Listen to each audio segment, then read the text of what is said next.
This is William O'Connell, and we're talking again about the Kennedy assassination and the Warren Commission report.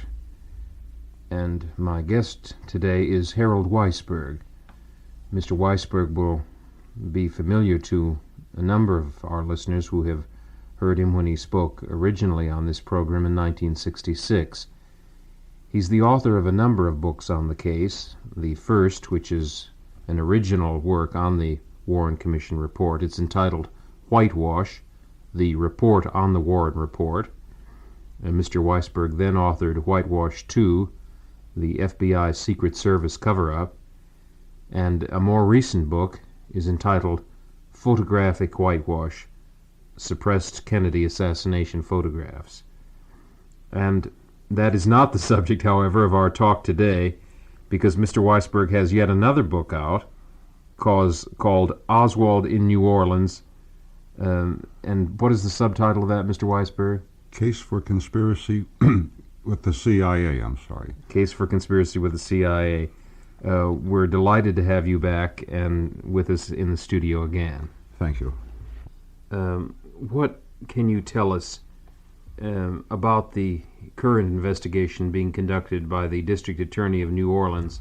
In other words, would you give us your evaluation of that inquiry? If you mean by that, do I think that Jim Garrison has a case, my answer is yes.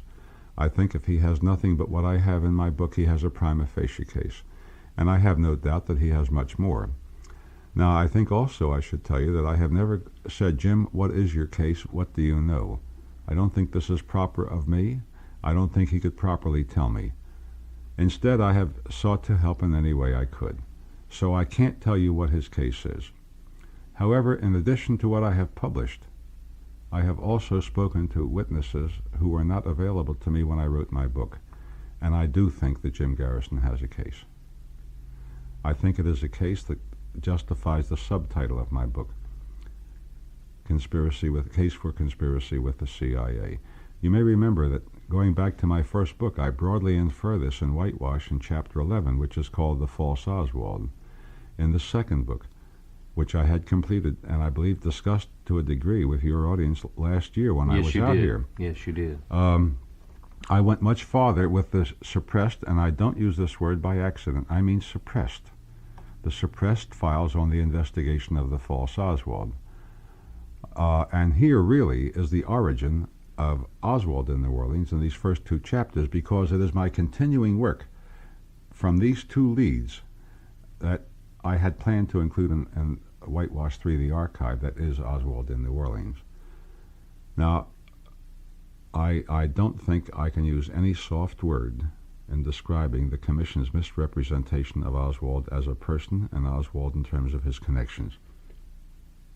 There is no shred of evidence whatsoever that Oswald was pro-Soviet or had a single pro-Soviet connection. Stop and think of this for a minute, because the Commission, as you may remember in the report, refers to Oswald's so-called dedication to communism and Marxism.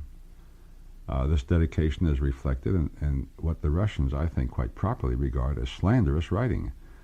You know, it's possible to be unsympathetic to a political system or to a country without using the kind of language Oswald did. One of his more minor expressions is when he was arrested in an incident that I hope we will return to on August 9, 1963, in a fake Fair Play for Cuba Committee literature distribution he staged. At that time, he was interviewed by Lieutenant Francis Martello of the New Orleans Police Department, and he described Russians as fat, stinking politicians. This is one reflection of pro-Soviet, pro-communist, pro-Marxist dedication that the Commission may see, but I don't. Oswald had no connection that anybody could ever find with anything pro-Castro, except for a self-serving letter he wrote to the national organization, the Fair Play for Cuba Committee. There is no connection he had ever had with anybody to the left of center that he didn't originate and that had any meaning. None of these things had any meaning, except if you consider Oswald was possibly an agent provocateur. Oswald did have connections with anti-Castro people. Oswald's career is consistent only with that of a man functioning for the CIA. And in Oswald in New Orleans, I trace this back to his Marine Corps career. It's just an unbelievable story, and even now, with all the shocking things I have seen, and mine is a rather extensive study, I find it incredible that there could be such a gross misrepresentation of what this man was, what he stood for, and with whom he was connected. Well, from your reading of the volumes, then, you see Oswald, in contradistinction to what the Warren Commission concludes, rather as an anti-Soviet a person of conservative political orientation, or are you in complete contradiction with their evaluation of his political orientation? No, I just wondered. Go ahead. If you please. will eliminate the word conservative, I will agree with you. I don't think Oswald was a conservative. I think he was his own kind of a mixed-up left-winger who really didn't know what he meant and what he thought. One of the keys to Oswald's character is one of Wesley Liebler's unbagging of cats. Mr. Liebler was really very good at unbagging cats. He allowed himself to reminisce and to muse when he was examining Nelson Delgado. I have this whole story, by the way, with direct quotations from the testimony, and I think it's very well worth reading. But I'll summarize it briefly. He was sort of just chatting with Nelson Delgado, the sergeant who was Oswald's Marine Corps colleague, the sergeant who put the communist literature on Oswald's bed. Oswald got this communist literature openly in the Marine Corps. And they were talking about Oswald's interest in reading and what he liked. Now, this was sort of foreign to Delgado, who had other interests, not including reading. They were discussing the book that Delgado described, and he didn't have to describe it to Liebler. Liebler knew what the book was. It was The Animal Farm. And Delgado finally, in the course of this dialogue with Liebler, said, "Well, is that a communist book?" Mr. Liebler said, "No, on the contrary, it is an anti-communist classic." And then you can just see the oops springing out of the page when Mr. Liebler understood what he had done, and he goes on to something else. But I think this is a key. Another key, may I say, was given to me just a few days before I recorded the program last year, when I was on radio in San Francisco, and an anonymous former Marine Corps colleague of Oswald's, which is in itself a reflection of the deliberate incompetence of the investigation, because the Commission knew everyone who was in Oswald's outfit. This man called me up. He wanted to remain anonymous because of fear. And he told me that although every man in the outfit had a confidential, which is the second highest security rating, Oswald was one of 5 who had the very highest. Now, it's unique that you find an outfit in any military service where every man is classified. At least it is unique in terms of World War II experience. It's passing strange that a man getting communist literature in the mail would have any security clearance. The description of Oswald's security clearance given to me is crypto, and I've conducted my own investigation by speaking to newspapermen who I knew, who had their own sources, and who could check. It turns out that at that time, in order to have a crypto clearance, you had to begin with top secret. Crypto is a classification above top secret added to it for those who have certain cryptographic necessities. Again, what a passing strange thing for a man allegedly communist, and a man getting communist literature openly in the mail in the Marine Corps. You think that he was getting communist literature merely as a blind, as a dodge for... No, I don't think it's exactly that. I think it could be. I think he had some interest along this line, but he was not communist, and he was really violently anti-Soviet. I think that if you want to go along it in the line of a blind, I would rather put it that he was trying to inform himself. But this is not inconsistent with his hatred for the Soviet Union when you consider that he went there and did nothing that is inconsistent, if you go over his writing, nothing that is inconsistent with his having been some kind of an agent then. Now, what I conclude on Oswald's career in the Marine Corps does not come entirely from this one telephone call, because as it was quite early in the morning, I'd been going all day and my mind was fogged, but it recalled to me something I couldn't quite put my finger on from what I had read in the sworn testimony. And after I rested a bit and before I got home, I realized what it was. It was the testimony of Oswald's closest friend, who was a radical right man named Kerry Thornley.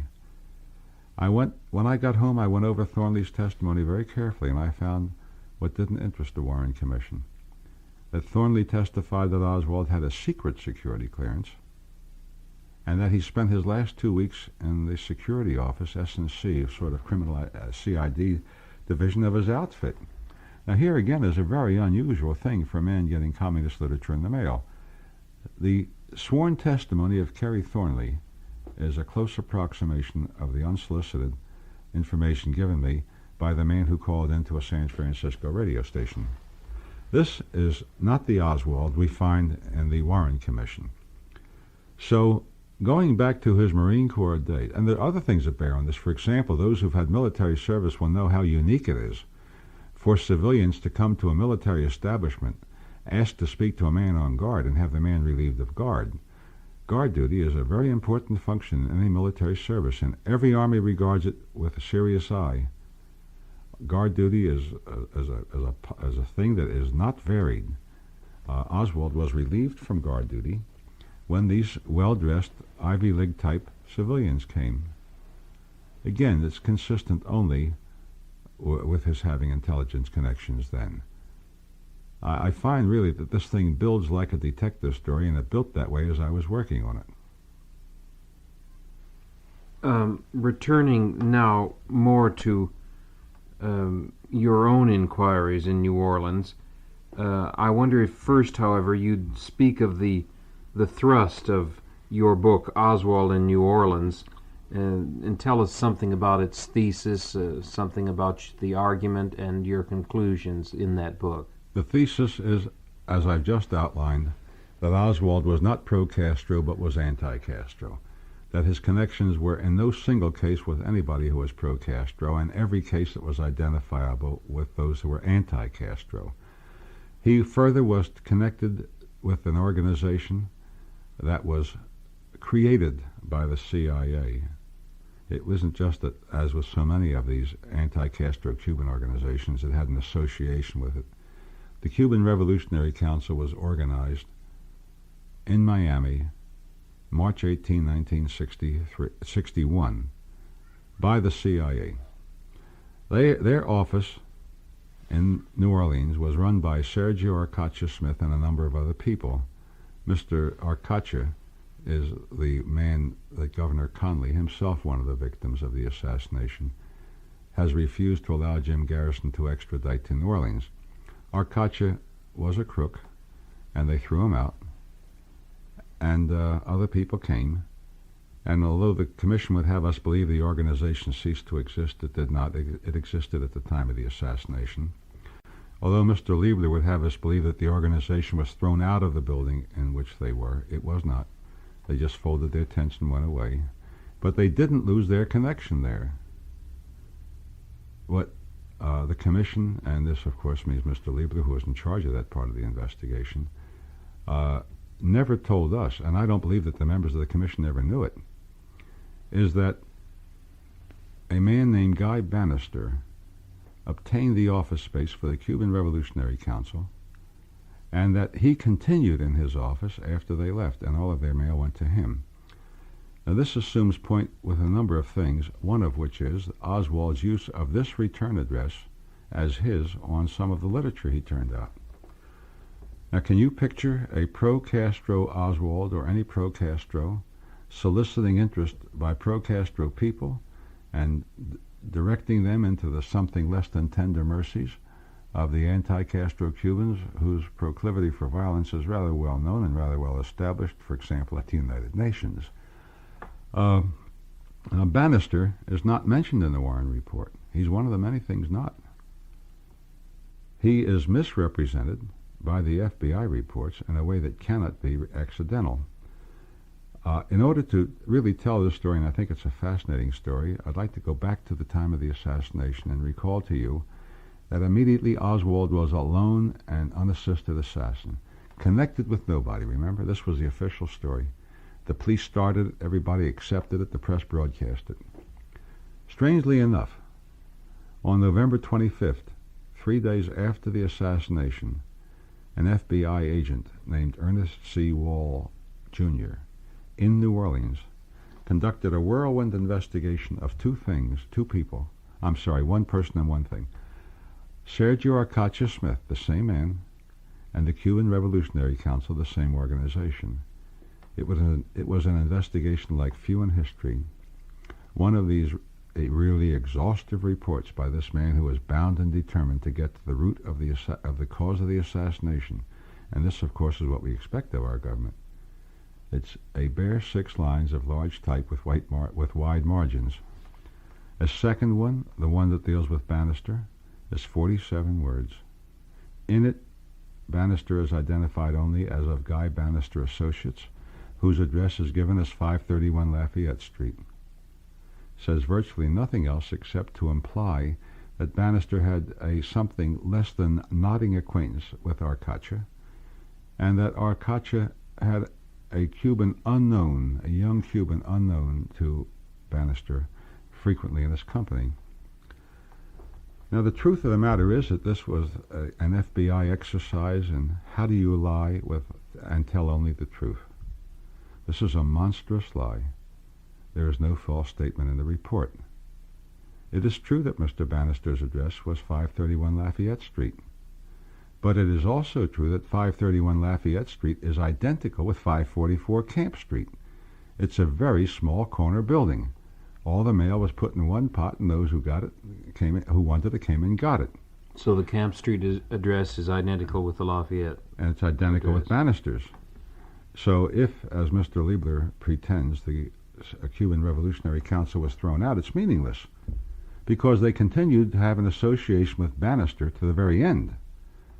There was about 1 inch that separated Bannister's office from the office he rented for the Cuban Revolutionary Council, but the FBI deemed this unworthy of either the consideration of the superiors in the FBI, or not really worth worrying the members of the Warren Commission about, because they didn't say it. Now, as I said, there was not just a nodding acquaintance between Arcacha and Bannister, because Bannister's right-hand man, Jack Martin, arranged for the office space. This is not only true because the Secret Service says it in a report the FBI ignored and the Commission did, but Jack Martin's confirmed it to me personally. This is really not the whole story, because not only is it true that the Cuban Revolutionary Council was organized by the CIA, it was to supply the government in exile.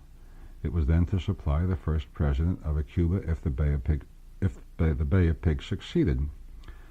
But I now have, in Wesley Liebler's own voice, his acknowledgement that they were financed by the CIA, and it does not stop there.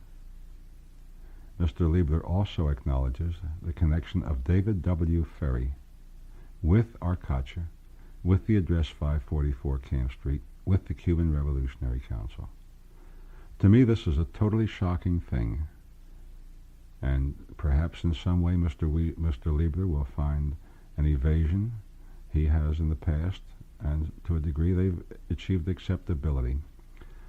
Mr. Liebler, in a speech at the University of California at Los Angeles on May 2nd, 1967, when he found it convenient for his purposes to make the students laugh as he discussed this matter with them, said that he alone decided that David William Ferry should not be called as a witness, and he explained it in 2 ways. First, he didn't consult with the members of the commission. He did it. Second of all, his colleague Albert Jenner was too busy running for the presidency of the American Bar Association. So here we have a picture of Wesley J. Liebler, Dutch boy with 10 fingers and dikes with 20 holes in them. And it is true that Mr. Liebler was a very hard-working man. There's just no question about it. I think perhaps he was the hardest working of all the commission lawyers. The amount of energy he put into what he did is no fair measure of what he turned out. Mr. Liebler knew of David Ferry's connection. Now, in the course of explaining why he did not call Ferry as a witness, Mr. Liebler said, and this is a rather reduced version of what he had earlier said, He began at the time the Garrison investigation became public by saying there was quite a stack of FBI reports and he went through all of them. He simplified it for the students, and I don't think it's any reflection of his contempt for their understanding. I think it's a reflection of his recognition of his own needs. He said that there were 2 FBI reports, investigative reports on Ferry, and 1 affidavit. There is no affidavit. One of the 2 reports was written by David W. Ferry. David W. Ferry, from the very beginning, took over the investigation of David W. Ferry. This, of course, is one way to investigate the murder of the president if you're the FBI, and it's one way of investigating if you're Mr. Liebler. Now, in one of these reports, and I have a chapter in Oswald in New Orleans which comes from this, the chapter title is called Assassination, quotes, a colloquial expression, close quotes. And that's what this report says, that David Ferry said the president ought to be shot. In other words, he threatened to shoot the president. And these daring-do, nothing's going to stop us FBI agents accepted it as a colloquial expression. So did Mr. Liebler. So did all the other people who saw it in the commission and on the FBI. But the net effect of this is to say that when Wesley Liebler knew that the president's murder had been threatened by David Ferry, knew that David Ferry was connected with Arcacha Smith, the Cuban Revolutionary Council, the return address 544 Camp Street, knew that Oswald was connected with 544 Camp Street, knew that Bannister, who also was in on every CIA operation in Latin America, he's a former spectacular FBI agent, a well-known violent racist, perhaps the most violent racist in New Orleans. He knew all of these interlocking things, tying all of these people together and with David Ferry, and he said, because Ferry was connected with nothing, he didn't call him as a witness. This is totally shocking to me. This is only part of the suppression, part of the misrepresentation that I cannot regard as accidental of the story of Oswald in New Orleans. With reference to Oswald in New Orleans, then, looking at him, assuming for a moment your thesis that he was either a CIA operative or counterintelligence, counterespionage, what have you, assuming that is true for a moment, does that then implicate him more closely with the Garrison investigation as part of a plot to assassinate the president? Not as an assassin. You may remember in my first book, I reached a conclusion on this point, and it was dual. First, that the commission had irrefutable proof of a conspiracy. Second, that Oswald was part of it. I at that time said that although I didn't know enough to be absolutely certain, on the basis of what I did know, I was convinced Oswald was a patsy, that he was framed up. Now there is no doubt in my mind, and I don't believe there's any doubt in Jim Garrison's. There's one thing I'd like to give you by way of an illustration, however, that I think bears very much on Oswald's real function. You may remember that Oswald left Dallas or Fort Worth and went to New Orleans the end of April 1963. The commission tells us that shortly thereafter, this man, who was virtually destitute, ordered some Fair Play for Cuba Committee handbills. That the report tells us what is not true. It may be a fact, but it is not justified by the evidence, and the evidence was suppressed in the report, or I should say misrepresented. That under the name of Osborne, Oswald ordered these leaflets to be printed. Now the FBI went to the Jones Printing Company, and from the Jones Printing Company they obtained the artwork for it, the job jacket, and statements from the owner and the secretary. The owner said he absolutely could not identify Oswald as the man who got it, and in his belief, Oswald was not the man. Now remember, these are the words of the FBI, and in order to really understand these reports, you need a special dictionary because this FBI has a special language. Mrs. Silver, the other official, said that she did not think it was Oswald, but she couldn't be certain. It is on the basis of evidence that it was not Oswald who used the name Osborne that the Warren report tells us that Oswald used the name Osborne and had this Fair Play for Cuba Committee literature printed. I would like to think that evidence more credible than this is the kind upon which a presidential commission bases its basic conclusions. Now, what this really tells us is that the best evidence is that someone using the name Osborne, who was not Lee Harvey Oswald, had this literature printed that Oswald without doubt did distribute. But here you see we have what the Commission did not dare have, somebody actively participating with Oswald. Participating, in this case, in the establishment of an intelligence cover. Oswald almost immediately used this Fair Play for Cuba Committee fictitious literature that was printed in New Orleans and had no relation with anything. I should say at this point that there never was any Fair Play for Cuba Committee in New Orleans. Now, I have tape recordings of statements by Mr. Liebler saying, of course, we knew very well that Oswald was very active in the New Orleans chapter of the Fair Play for Cuba Committee, but this was impossible because it didn't exist and the Commission knew it didn't exist. So Oswald went out and picketed the fleet when it landed in New Orleans, and it didn't get him arrested, and he laid an egg. No, this is In not June. Osborne, but this is the real Oswald. So far as I know, it is the real Oswald, but with the thorough incompetence, with the diffidence, the indifference to real fact that the Commission handled this, it isn't really possible to be certain. What I will say is that the Commission says it was Oswald, and I'm taking their word for it. He laid an egg. He did this all over again in July, and that time he didn't lay an egg. That time, as though it had been prearranged, Carlos Brenier appeared with a sign he had for such occasions, a Statue of Liberty in chains, and there ensued a fight. I don't believe that Brenier was involved in any kind of a conspiracy with Oswald. As a matter of fact, I don't think anybody would ever trust Brenier to execute anything. I think there is evidence, however, that this was contrived, because it's remarkable that Brenier, who was just the right type of person for this, and his associates, found Oswald, precipitated a fight. Let me tell you what happened when they precipitated this fight. And Oswald was totally innocent. He was standing there peacefully giving out a little leaflet which said, "Hands off Cuba." Brenier came up and started to tussle with him, and in Brenier's own words, Oswald crossed his hands in front of him and said, "Okay, Carlos, hit me." Now, Oswald, you know, was court-martialed in the Marine Corps.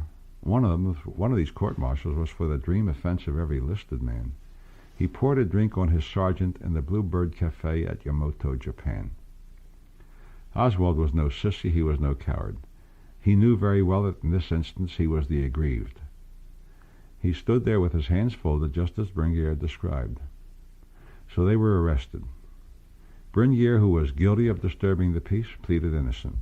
Oswald, who was innocent, pleaded guilty and got a $10 fine. Meanwhile, as soon as Oswald was arrested, he demanded an interview by the FBI. And he was interviewed by John Lester Quigley. I rather imagine Oswald expected somebody else to come, but in any event, Quigley did. And he was called to testify before the Commission. "What did Oswald tell you?" he was asked. And he said, "Oh, nothing at all. It was just a self-serving thing." "Well, how can you explain that?" he was asked. He said, "Well, of course, all of these guys do that. All of these left-wingers want to be interviewed by the FBI. I never heard that one before. It's not consistent with anything I ever have heard either." So the Commission lawyer then said, "Well, where are your notes?" He said, "Oh, I burned them. We always burn our notes." This is Mr. Quigley. This is Mr. Quigley.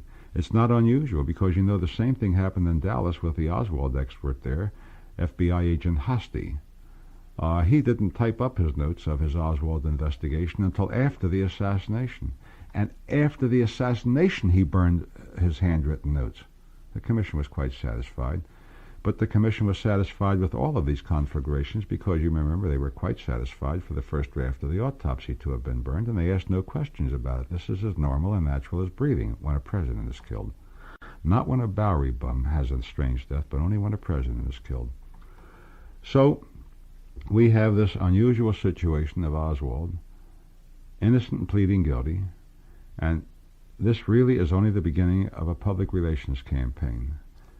Before I go into the details of that, I'd like to tell you about a strange document that Lieutenant Martello found in Oswald's wallet, and if we take his word, by inadvertence failed to return to Oswald when Oswald was released after paying a $10 fine.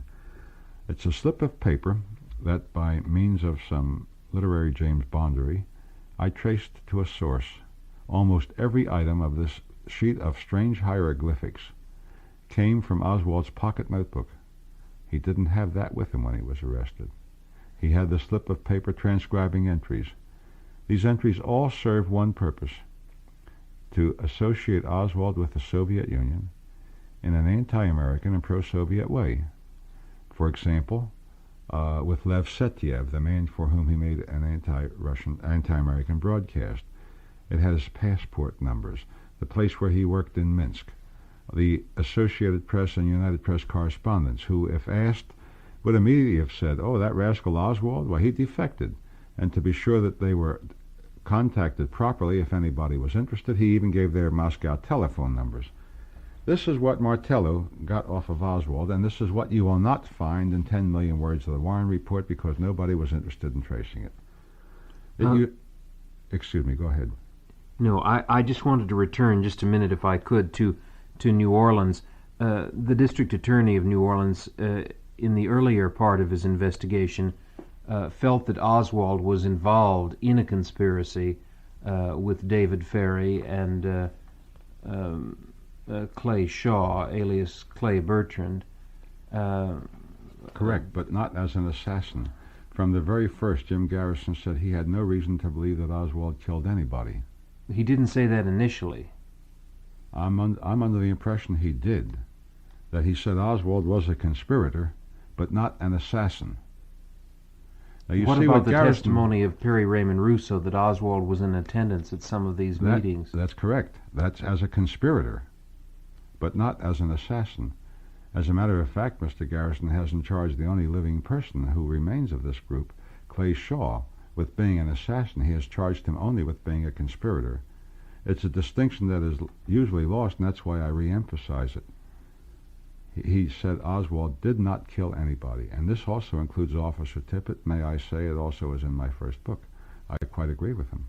Well, do you see any dichotomy here between Oswald being a conspirator and yet not an assassin? Does this... Not a bit. First, there are two ways of addressing it. First of all, and I think that what's involved in New Orleans, as it was in Dallas, is that this was a counterfeit of Oswald. That the man who attended the meetings at Ferry's home was not the real Lee Harvey Oswald, but was a man pretending he was Lee Harvey Oswald. You alluded to Perry Russo's testimony before the grand jury, and that what resulted in the indictment, or was part of the indictment handed down in New Orleans. It has an exact parallel in the testimony of Mrs. Sylvia Odio, who said that a man represented as Leon Oswald, and that's the name that Russo used, not Lee, but Leon, was brought to her by two CIA types, men who were training. This is what the subsequent investigation showed, not what Mrs. Odio said. Men who were engaged in training Cubans in Florida for an invasion of Cuba. And the rest of the story is that they were going to get this man into Cuba. He was going to knock off Castro. And he said Cubans should be ashamed of themselves for having done nothing about Kennedy for what he did to them at the Bay of Pigs. That Kennedy should be assassinated, and it was easy, and he would show them how. So this is only one of many counterfeitings of Oswald. At that time, Oswald was a very unimportant man, and it's hard to believe that anybody, for normal purposes, would want to fake him and have a false Oswald. But I think that most of your listeners probably know most of the other incidents. There's no point repeating them. So to say that Oswald was present in a conspiracy is not to say that Lee Harvey Oswald was, because we have this counterfeit who I call the false Oswald. Does that answer your question? Yes, I still think that there are problems there, but there are many. But I think that the place for them to be washed out is in a court of law. Yes. One wonders if the New Orleans conspiracy, as you characterized it, or as the district attorney has, one wonders then if Oswald was a conspirator in New Orleans and not an assassin in Dallas, whether question. the conspiracy in New Orleans then has any relation at all to the assassination in Dealey Plaza. That's correct. Let me tell you that there are other known conspiracies to kill the president.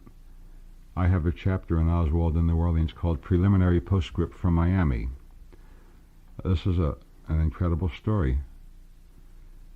On the 9th of November, 10 days before President Kennedy was due to address the Inter-American Press Association on the 19th. With the assistance of a police informer, the Miami police tape recorded a vicious right-wing states' writer in a detailed explanation of how they were going to kill President Kennedy because of disagreement with his policies. The tape recording was supplied to the Secret Service. This was kept secret until after the Miami police knew about Garrison's investigation because the Secret Service said nothing and the Warren Commission saw it fit to suppress it. Let me give you one of the more glib means of suppression by the Warren Commission, because this too, to me, is shocking. The report tells of the Secret Service study of their file of threats, completed November 8th, one day before the tape recording. It talks about the study covering the Dallas-Fort Worth area. Now, the Dallas-Fort Worth area is at most a mile drive in a car, but one end of the United States is only 5 or 6 hours from the other today. And when this had been delivered to the Secret Service after the study was made, prior to the president going to Dallas, it's inconceivable that the Secret Service did nothing about it. Certainly the Miami police did, because when the president got there, they permitted no motorcade, and he flew by helicopter to where he made a speech that elicited quite a violent response, also suppressed by the Warren Commission, which instead printed what it knew to be lies. J. Edgar Hoover himself was their authority. There was an invention that achieved some widespread popularity, you may remember at the time, and the Commission is indebted to Carlos Brinier for having given them this. This is consistent with Mr. Brinier. A man whose name I remember as Portilla Villa, a Cuban refugee, wrote a fictional account of a non-existing speech by Fidel Castro, referring to Oswald's second trip to Cuba, and Oswald never went there. What the Commission did not do is to tell the people what President Kennedy said on the 19th of November when he was in Miami, and what followed it.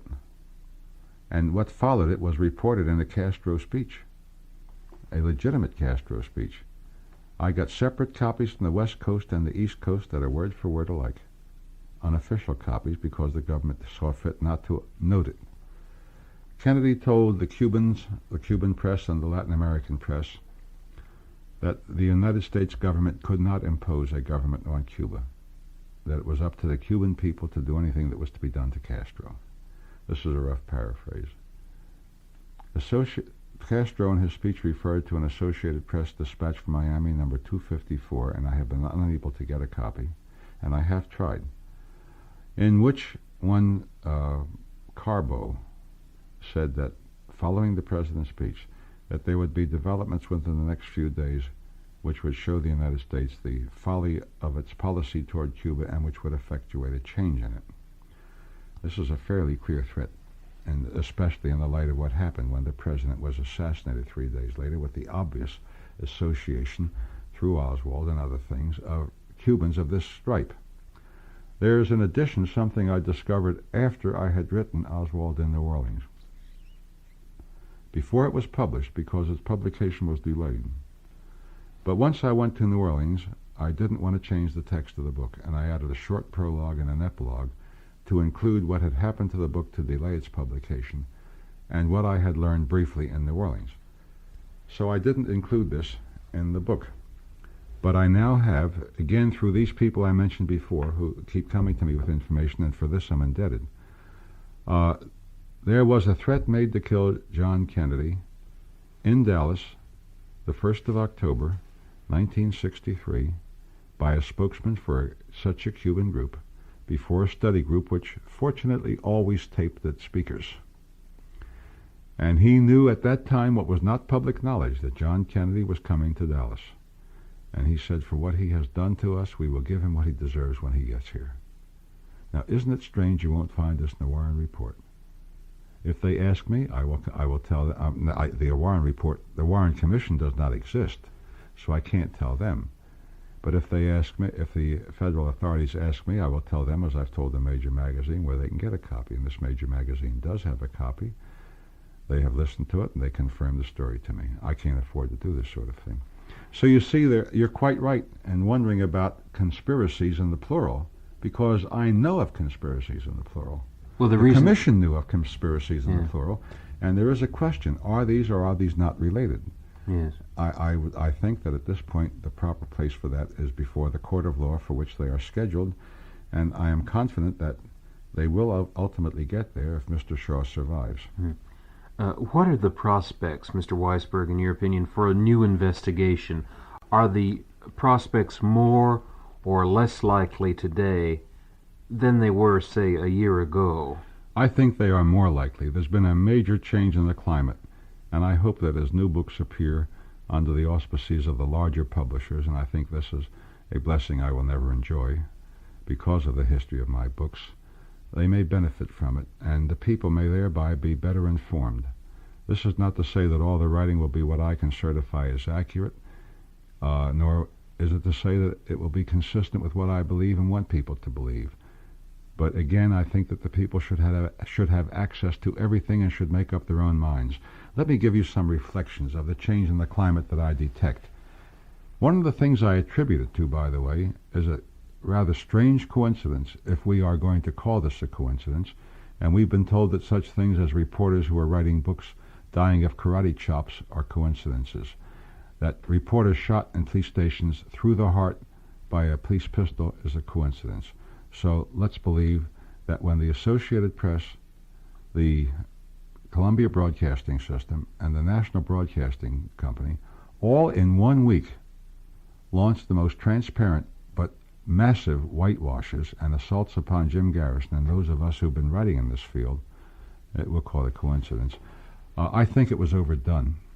And I think the native good sense of the people made them conclude there's got to be something these guys are hiding. I think that is one of the factors. I think also that programs such as this, which are the last remnant of the free press in the United States, inform the people and make them think, and that people talk. I think all of these things. And I think also Garrison is achieving a lot of success in the words getting around in New Orleans. I saw a vast difference between April and May and November. There were people standing in line waiting to talk to me in November. And I have to go back to speak to those I couldn't see, and I worked as late as 4:45 in the morning. I just stop and think of what this means with all the things that have happened to people, with all the strange deaths, all on one side, whether or not they're attributable to any aspect of the assassination. They are all in some way a jeopardy to the Commission's story. Nonetheless, people want to talk to me so I can get the story to Jim Garrison because they don't feel comfortable with the fuzz. Let me give you my own experience. I've been probably more systematically and more thoroughly boycotted than anybody else writing. Nonetheless, United Press International asked me to write a piece commemorating the anniversary. And while in the previous 3 years, I always made it a point to avoid this, simply because I thought that it would just be better for the people to think on that day than to have their thinking directed. I did accept the United Press invitation, and they have distributed that article. This is the first time any major element of the press, and in this case it's one of the two largest wire services, has asked one of those who says the government did wrong to give a brief statement of why. I think this is one of the most significant measures of how much the climate has changed. I think there will be a new investigation for a number of reasons. You may remember this is the basic conclusion of my first book, that the expected job has not been done and must be entirely in public and preferably by Congress. I say entirely in public so that the press can perform its function. If there had been non-secret hearings by the Warren Commission, some of the shady stuff that went on could never have been dared. I think it must be done by a body with both the disposition and power to punish such things as perjury. This commission tolerated it. I think also that the Garrison trial will make this inevitable, and I'd like to think that my own writing will contribute heavily to this, because it is a thorough documentation of consistent misrepresentation of an official nature and on a federal level. I think also that our future, our national honor, the integrity of our society require a new investigation. You don't feel, then, that if the Garrison inquiry fails, that is, if Garrison is unable to gain a conviction, do you feel that this perhaps might weigh against the possibility of a new investigation by the establishment, which has already proclaimed itself as being against such a new investigation? No, I do not. I think Garrison has, to a large degree, already succeeded. He's being really considerably suppressed. He made a very strong speech in Los Angeles in the middle of November, and it was totally suppressed. Totally. Except for media in Los Angeles, where only one underground newspaper printed it, but radio and television gave it fair coverage. Let me put it to you this way. The problem is for Garrison to get into court. If he presents in court only what I know, only what I have developed on my own independently of him and what I have in my book, I think he will have presented a prima facie case. The difference will be between a book and a court proceeding. And I think that when this case gets to court, it's going to be a lot more difficult to suppress, as the newspapers now suppress the occasional and infrequent speeches he makes. There are things that can cause him to lose his case in court that will not destroy the validity of his information. The campaign against Garrison, I believe, is not accidental, and I think it's not only intended to undermine confidence in him, to corrupt the jurors before they're selected, and to indoctrinate the judges before the names of the judges who will sit are known. I think it's intended to make it impossible for there to be a free trial. It's that simple. And this is one of the things I worry about. The other is Mr. Shaw's survival. Because if he is not alive, there can be no case. There would have to be an entirely new case against other people. You see my point. Right. So this is how Garrison, by merely getting into court, can win even if the decision in court is against him for such things as, example, a reverse situation to that which existed in the Shepard case. And you feel then, do you, obviously, that he does, that is, Mr. Garrison, have a link that he will be able to forge between a conspiracy, as you've put it, in New Orleans and the assassination event of Dealey Plaza? Yes, I do. Remember, we must go back to the testimony I cited earlier of Mrs. Sylvia Odio, of people who I can trace to New Orleans, coming to her and predicting what actually happened. Here you have a link that most people don't stop to think of. These people who were taking around a man who was not Oswald, with this on this I agree with the commission, representing him as Oswald and saying that the president was going to be killed is consistent only with framing Oswald with that murder. It serves no other purpose. Right. We've been talking with Harold Weisberg, the author of Whitewash, the report on the Warren Report, and also the author of his new book, Oswald in New Orleans. And where do you go now from here, Mr. Weisberg, on your journey? Well, from here I return to Frederick, Maryland, where I live. And I want to do a little bit more work on my fifth book, Postmortem, which is written. And I have a lot of other work waiting for me. I expect to return to the West Coast early in the year to fill some speaking engagements.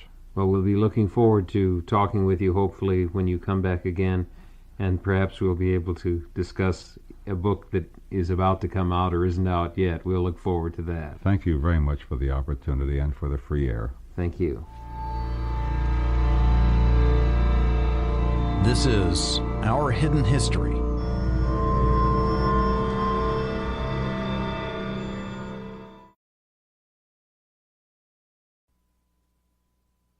This is William O'Connell, and we're talking again about the Warren Commission report on the assassination of President Kennedy.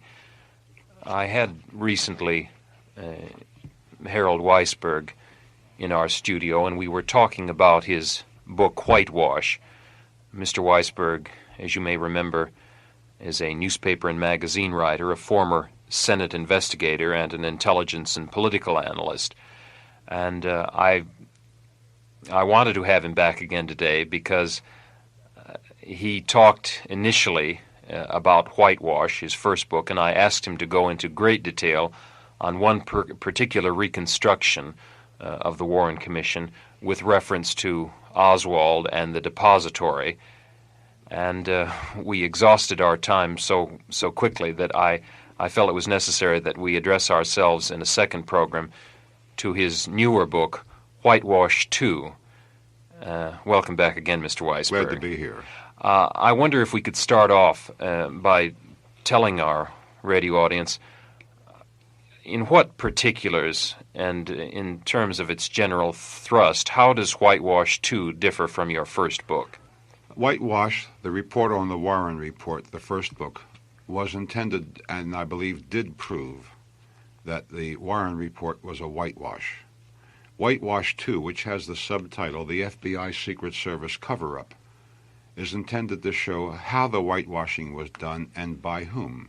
I believe it does this overwhelmingly, and although I am absolutely without doubt that Whitewash, the first book, utterly and completely destroyed the report, it is so overwhelming in the second book that there's been absolutely no denial, even when responsible elements of the press have questioned the government agencies involved about it.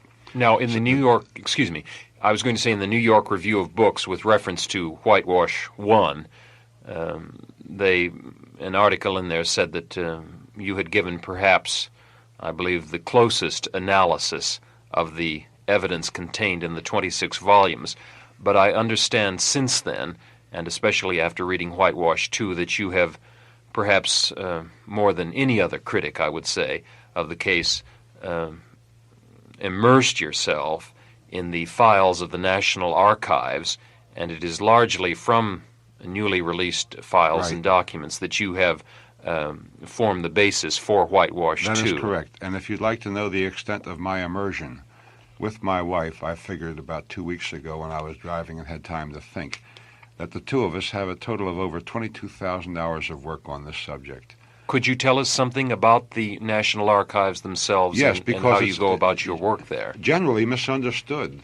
Everybody has the idea that this is a great big conspiratorial thing and you got to sneak in the middle of the night and bribe people and all that sort of stuff, and it's utter nonsense. These are the most dedicated and responsible kind of public employees who are in charge of really our national heritage. All of the great documents of our history are stored there, and many of less importance that are important to individual people in various aspects of their interest and work. The archives are wide open.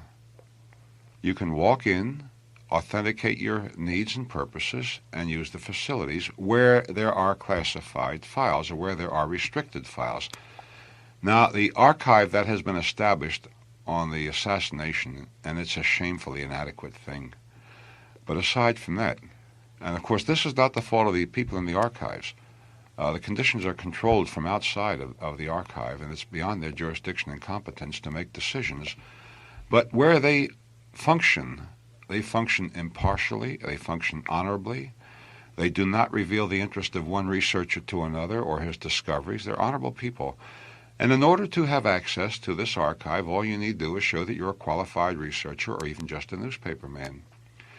Then you are given a card which identifies you.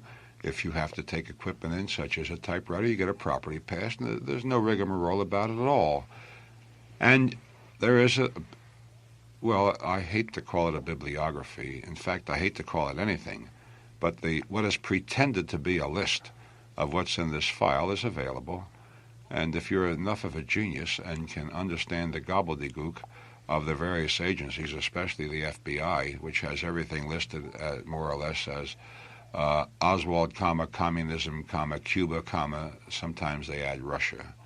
And this is a description of perhaps a third to a half of the documents, one way or another. Now, you mentioned, Mr. Weisberg, that what is available to the archives, I think your phrase was, is not always controlled by them. I wonder what you meant specifically. I mean by that the archivist himself has not made anything secret. What is denied researchers is denied by the executive agencies, mostly the FBI. By number, about a third of the files are secret. Now, since we can't see them, we don't know what they are by volume. The volume of the entire archive is approximately 300 cubic feet. Most of the CIA stuff is classified secret. If it was yesterday's unrefrigerated milk toast, it would still involve the national security. But mostly it's FBI stuff. However, I've had no difficulty at all in working there. They've been very cooperative, and nor have I had any difficulty in getting some of the most shocking, if not the very most shocking, documents in our history from these files. Now, the archives people are very cooperative. I didn't have to sneak them out or take a spy camera in. They made Xerox copies for me, 20 cents a copy. If I need an 8 by 10 print, the photography is $1.50 a piece. The prices are nominal. And they get it for you. This is their function. They're very responsible people. So I don't make any pretense of being James Bond. I'm an analyst. And the archivist and all the people under him are remarkably cooperative. And it is this from which my second book that I say shows an FBI Secret Service cover-up comes. Now, to what degree does the material in the archive differ from what we have in the 26 volumes where certain FBI and Secret Service interrogations are printed in facsimile, in addition to the testimony given before the Commission in toto and then Commission counsel individually? Sometimes they are identical. Sometimes you find by the Commission's file number what you may recall having already seen printed as an exhibit. These are not correlated, and those who are familiar with the 26 volumes may waste a vast amount of time going over something that already exists in the printed books they may have bought. They are similar in nature, but very often entirely different in content. But there is new material that is... Oh, absolutely. Yeah. Absolutely, and my whole new book comes from it. Now, I'd like to begin with some documents that show just how immature, just how self-serving much of it was. But in order to explain it and introduce it, I'd like to remind the listeners that I said that the purpose of Whitewash 2 is to show who did the whitewashing and how. Now, much of this is non-governmental. Without the lusty cooperation of the press, there could have been no whitewash. On the other hand, I think it's necessary to understand that there are many, many responsible journalists and papers, and that these people tried. They actually did what newspapers are supposed to do. One major newspaper spent more than a month with all the manpower it could get. They could find nothing. They could find nothing. Now, of course, when this happened, they were satisfied there was nothing to find, and this tended to credit the report that was subsequently issued. The truth of the matter is that everybody was foreclosed immediately by the FBI. It's a totally shocking thing. I'll give you an example that illustrates this. We have the question of the rifle. A rifle was found on the 6th floor of the depository building, and it had to be traced. The FBI was remarkably efficient. They located the source of that rifle in less than 24 hours. At Klein's, or at least the alleged source, I think we ought to say alleged about everything, because this thing is so obfuscated, so distorted, so misrepresented, so much evidence was destroyed, so much was ignored, that a reasonable man has to be suspicious of everything. But in any event, we assume that all the documents they have are authentic and mean exactly what meaning is given to them. And the FBI found that Klein's Sporting Goods in Chicago was the source of the rifle found on the 6th floor. The Secret Service separately was led to the same conclusion and to the same destination. And when the Chicago office of the Secret Service went to Klein's Sporting Goods, they couldn't get the time of day. Klein's wouldn't talk to them at all. They got there early in the morning of the next day, the 23rd of November. And it wasn't until 1 or 1:30 in the afternoon that one of the executives of Klein's broke down and said that the FBI told them to talk to nobody. And even then, they wouldn't talk to the Secret Service. They would not talk to the Secret No. The Secret Service approached them after the FBI. Well, yes, but the Secret Service has spent more than half a day working on them, rather intensively, I see. and couldn't get anything. And finally, I think it was Mr. Waldman, one of the executives, who had impressed upon him by the Secret Service what is true, that with the protection of the president, the Secret Service has priority, and they wanted his cooperation, and they finally got it. But all his cooperation could consist of was telling him what he gave the FBI. I see. Now, if the FBI could foreclose the Secret Service in an investigation of the assassination of an American president, I think it's quite comprehensible how a newspaper man who didn't have the powers of the federal agencies, of the police agencies, could have looked and looked and looked. Witnesses were told the same thing, people not connected with corporations. And I think it is for this reason, among others, that most of the competent newspapermen who tried so hard could find nothing. When was the FBI charged by the president, President Johnson, that is, with the responsibility of conducting an investigation of the assassination? There's common misunderstanding about that, but I'd like to take Mr. Hoover as my authority, and in Volume 5 on pages 98 and 99, he told the Commission that as soon as he got back to Washington, almost within 24 hours, the president put the FBI in charge. I have this testimony of Mr. Hoover quoted verbatim in the last page of the main part of the text of Whitewash 2. It begins by Hoover saying, "When President Johnson returned to Washington, he communicated with me within the first 24 hours and asked this Bureau to pick up the investigation of the assassination," and so forth. Yes. That's from page 223 of Whitewash 2. You understand, Mr. O'Connell, that my approach is unique. In both books, I depend upon the official information. Now, to give you an idea, as we began before, of the character of the investigation. You know, everybody thinks it's come what may, swashbuckling right down the middle, deep searching, nothing's going to escape us bit. And the opposite is the truth. Because in order to condition the press, remember we've been talking about the press, because the press is very important in a society such as ours. And in incidents and crimes such as this, there was another technique used. The press was in effect corrupted. Each major element of the press had petty favors granted to it. You see, the Commission's work was not done in public. It was all star chamber. There wasn't... Well, I believe Mark Lane did have a public hearing. He had part of a public hearing, but what purpose did it serve when the press was not notified and the public were not notified in advance that they would have access to it? This happened only when Mark Lane demanded it while he was a witness before the Commission. And then he himself at one point asked that the hearing be closed again. Fewer than 1/6 of the hearings were attended by as few as a single member of the Commission. Most of the testimony was taken in what I've come to call back rooms in Dallas, with a Commission attorney and a stenographer and a single witness and nobody else.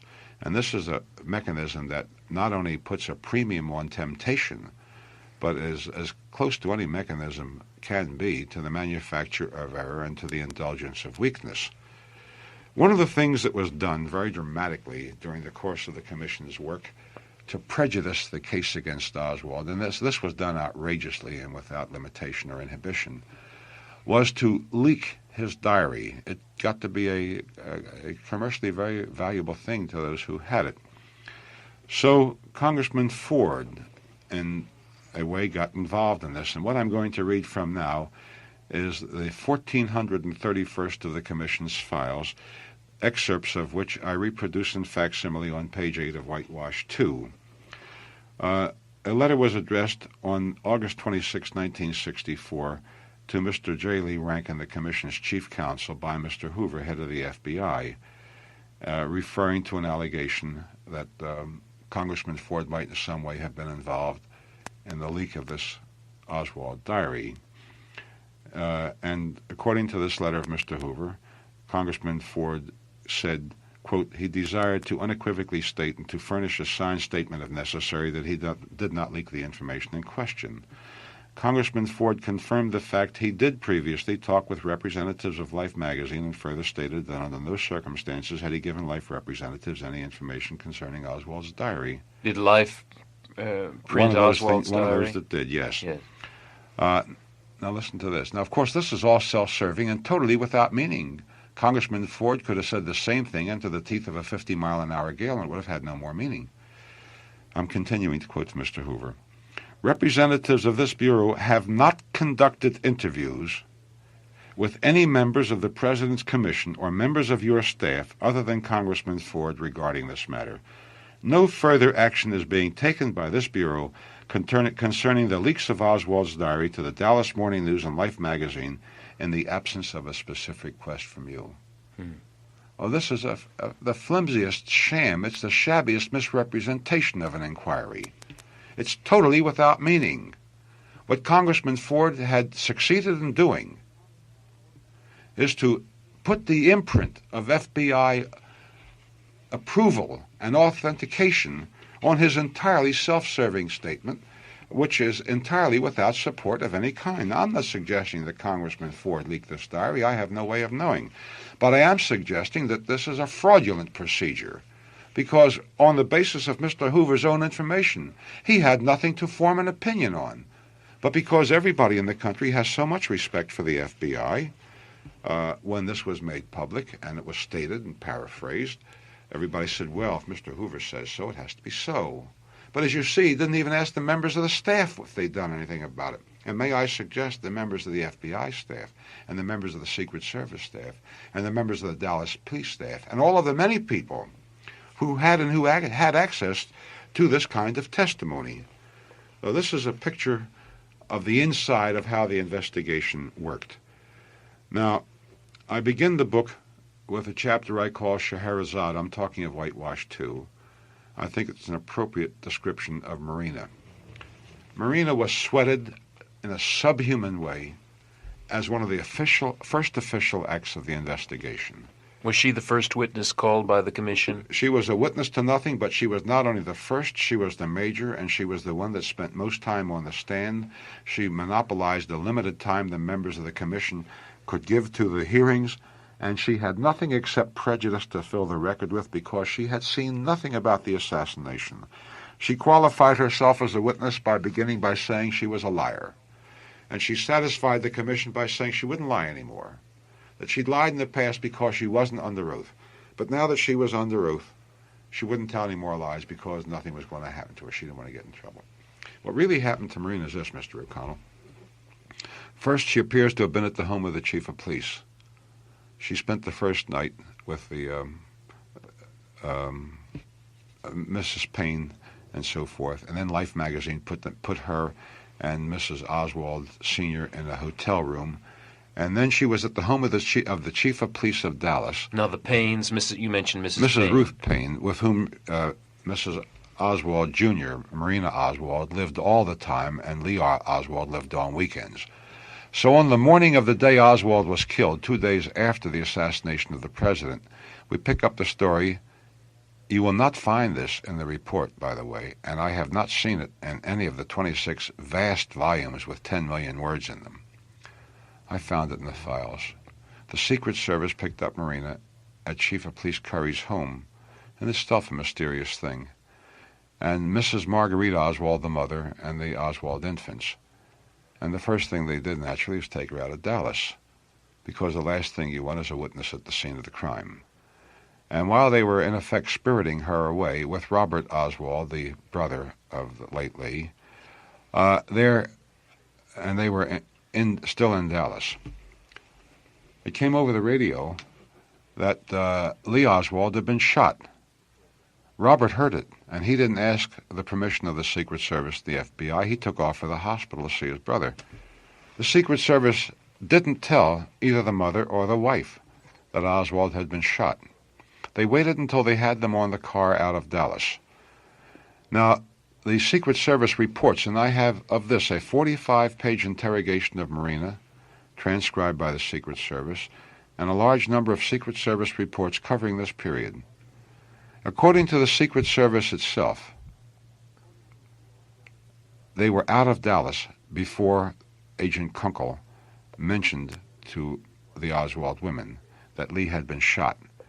In his self-serving statement, and you must remember that he wasn't called before the commission, so all we have is what is not in the record, but what is buried in the files. And I want to point out that when it's in 300 cubic feet of documents, it certainly is buried when there is no adequate description or index. You've got to have a divining rod to get this stuff. He said that when they were out of Dallas, he told the women that Oswald had been wounded seriously, but they nonetheless wanted to go on to a town 30 miles away where they were going to have a residence temporarily. Marina, before the commission, said that when he first told her about it, while they were leaving Dallas, he said that Oswald's injuries were not serious. This first mention is not referred to in the statement of the agent. Then there came over the two-way radio, and now the women were in the car where they couldn't help hearing it, you see. The statement that Oswald had been killed. And you can believe it or not, this Secret Service agent didn't conceive it to be his function and responsibility as either a Secret Service agent or a human being to get the women to Oswald's bedside. Because what he says is that they insisted, the word insisted I give you in quotes, they insisted on being taken to the hospital. Now, how subhuman can you get when you're dealing with human beings? Imagine these two women, one a mother and the other a wife, having to insist on being taken to the hospital room of their relative who had been murdered only because public authority made it possible. Well, it's the Commission's contention, largely, is it not, that Marina Oswald was incommunicado, partially at her own request, and to protect her from publicity seeking. It's their pretense. Because everything is diametrically opposite. I'm going to come right into that right now.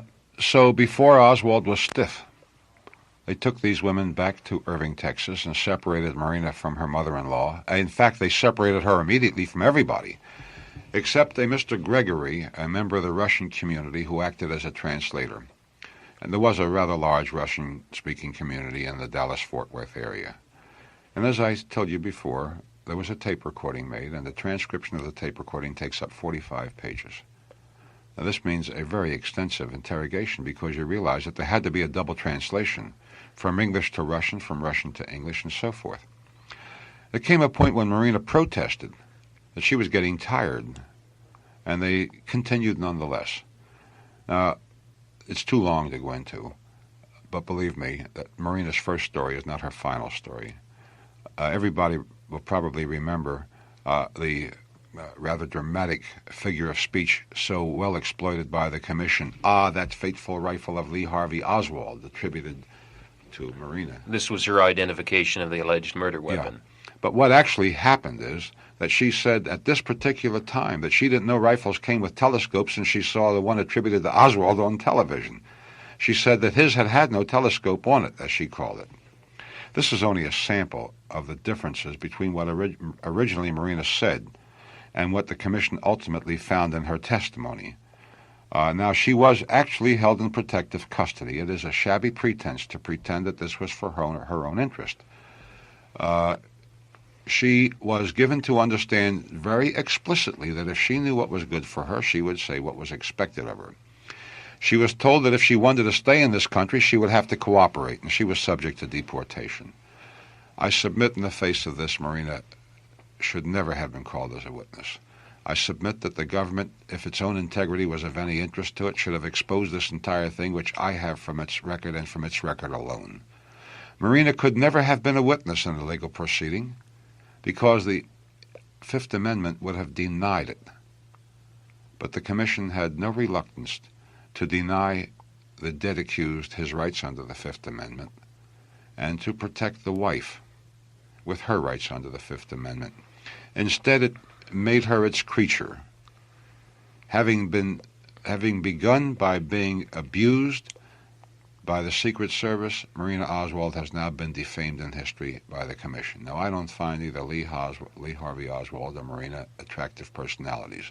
Well, you've already said she would not have been a trustworthy witness. That's right, but I do say that this is a shameful way to treat any kind of a witness in any kind of a proceeding that's to be taken seriously. So this is the beginning of Whitewash, too, because Marina, the first witness before the Commission, she's the first chapter of my book. And some of these documents I was telling you about, this one is Secret Service Report CO-2-34030, 1124 to 1130 is the period covered, 1963, Dallas, Texas. A report of Special Agent Charles Kunkel. This is the they insisted bit and how he got the women out of Dallas and so forth. That's on page 23 of Whitewash.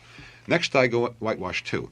Next I go into the Tippit murder, and let me say briefly that this is another pure fantasy. Well, this is a reconstruction that I had hoped we might get to in our first I wasn't broadcast, going but to we go, were unable I to wasn't do really so. going to go into that. All I was going to say was that the commission couldn't get Oswald to the scene of the crime until 5 minutes after it was on the police radio.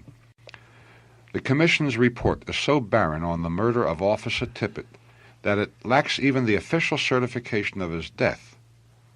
I want the full enormity of that to sink in, because the evidence against Oswald at the book depository just didn't exist. The police made it seem as though Oswald could have been a president killer by affixing to him the label of cop killer. And everybody, policemen and others, absolutely hate, and they should hate, a man who kills a policeman, because policemen are important in our society. We require them. We can't get along without them, and we should hate a man who kills a policeman. So they fixed the label of cop killer on Oswald, knowing full well that he couldn't have done it.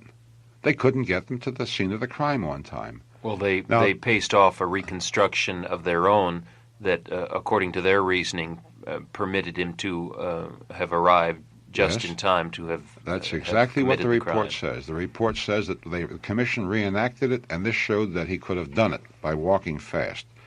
But I tell you that it shows the opposite. I tell you that when this reenactment was made by the commission staff, including even its editor, by representatives of the state of Texas, by one of the commission's stable of incredible witnesses, the cab driver Whaley, that they couldn't get Oswald to the scene of the crime until more than 5 minutes after it was on the police radio. The time allowed by the commission's reconstruction to get Oswald to the scene of the crime from his rooming house, and its mythology by which they fix the time at which he left his rooming house. But even accepting that, they had less than 12 minutes. But when they reenacted it, it took them 17 minutes and 45 seconds. Now so you see, they couldn't get him there until 5 minutes too late. Now in Whitewash 2, and I'm sure we won't have time to go into this, I want to tell you that I have a whole collection of Secret Service reconstructions of the same crime and the same path taken.